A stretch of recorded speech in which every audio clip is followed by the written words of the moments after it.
Summoners, beware. There's no turning back now. Welcome to Jerry's Pentakill Countdown.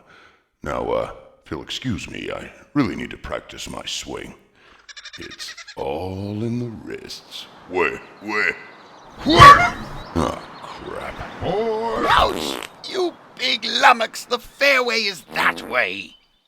Adam Arrington, ladies and gentlemen, the talented Riot voice actor. Now, if you haven't noticed, this series has become a top 5 countdown. I'm pushing for bigger and better things, even though it's harder to find the most entertaining pentas. I will do my best to deliver the best of what you wonderful people submit. The clip we're looking at belongs to Heart Defender, who's in the top lane right now, and we're going to see a chase with volley flash over the wall near the turret. Not a good place for the purple team to engage. A flip snare and some damage, but both teams are backing off, with a Mumu coming in, making this a 4v5. Mumu's advancing, seeing an opportunity. He catches 3 with his team, immediately jumping into the clusterfuck with massive damage, but Corky flanks from behind with Valkyrie at the perfect time, rocketing for the double kill, and the Gatling gun finishing the quick turnaround for the instant pentakill from what looked like an easy fight for the purple team, with AD Carry doing his job at the end to clean up instead of being the designated tank. In 4th place is Metric playing as Shaco. Akali uses her pull to invade the bush with her team, but Purple knows that they are there, and a hopeful free willy bait lands on Akali with a collateral damage and an attempt by Varus to burst that AP carry down. Shaco shifts the monkey, ults, and heads straight into enemy lines. Seeing Blue is only engaging in mid with a burst barrage and bullet time combo. The creepy clown isn't stopping and follows the would-be assassin to protect Varus, getting his first kill, then switching right to the low gameplay for the double, and the blue team positioning themselves in a very bad situation, going into the bush one at a time. Wukong reinforces, but it's too late. The pattern has begun and it will not do its help, but the clown clone is doing some serious work as well. Meeting misfortune on the other side, the clown clone explodes, but now before getting a few extra hits, taking her out for the quad, and Soraka is all that's left dead. Sion heads in having the ward, he catches her with Hextech. Shaco slows again, but she flashes, followed by Sion's stun. He deceives and waits to hit her from behind with 3 final auto attacks for the strategic and well-played quintessimation.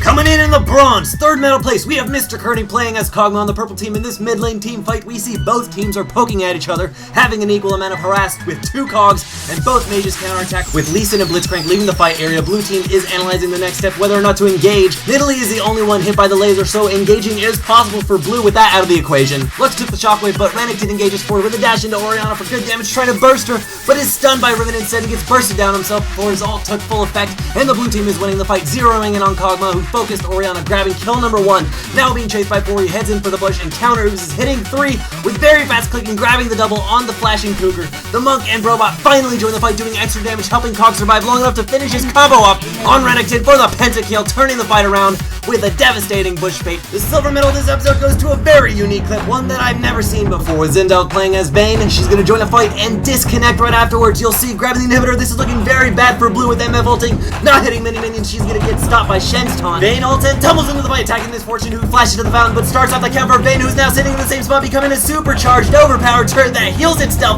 She starts focusing minions, that being a telltale sign of a DC right there. She is still going, and now it's all up to Santa Claus what happens next here, with Nautilus giving up the triple kill. Vayne is hitting Yorick face, taking an extreme amount of damage. With BT fully stacked, she's being focused by Hammer and his rockets, but he's throwing everything he's got at her, but she's not dying, dropping down to 1 HP not once but twice, and DC Vayne finishes off the Heimer, who was even sitting in the fountain healing, but it was no match for the retard strength of DC Vayne. Breaking the meta, she annihilates, getting the most unique pentakill thus far, but she wouldn't find out for another few minutes after his friend told him what a boss he was, while he was not playing.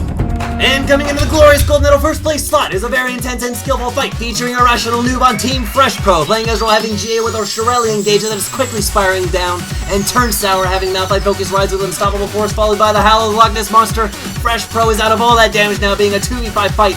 Singe is now teleporting in to help his team out, but will it be in time for Ez? He's taking focus now, and a Dazzle Cho will zone Ez out, silencing him while his team is being harassed by the Mega Tank and damage-dealing Chemist. Ezreal is not retreating, for he's still in it to win it, poking away, allowing his tank to maximize his effectiveness as purple team turns all their focus to Singe, and Alistar leaving only GA Cho to deal with the AD carry. Alistar flashes away, Ezreal dashes to snipe out Graves, while Cho retreated and continues to kite with the red buff, and many mystic shots forcing the enemy GA and sniping out Tark, who is on the chase with Orianna for Singe, but she is caught in the adhesive, trapping her as it slides, jumping over the rupture just in time and into Ori, making sure she does not get out alive or shield herself again. Malphite thinking that he can do something, gets into mystic shot range and regrets his decision right afterwards, letting Ez get the quad combo, and Cho is stopped by the Alistar, who flashed away and gets knocked in flung, but retreats to the bush, but it's too late. A final rupture attempt on the cow, but Ez shifts himself with the last auto attack into the Hall of Pentakillers, turning this initially terrible engagement into a work of art, showing AD carries everywhere that kiting is a skill, and a skill that pays off.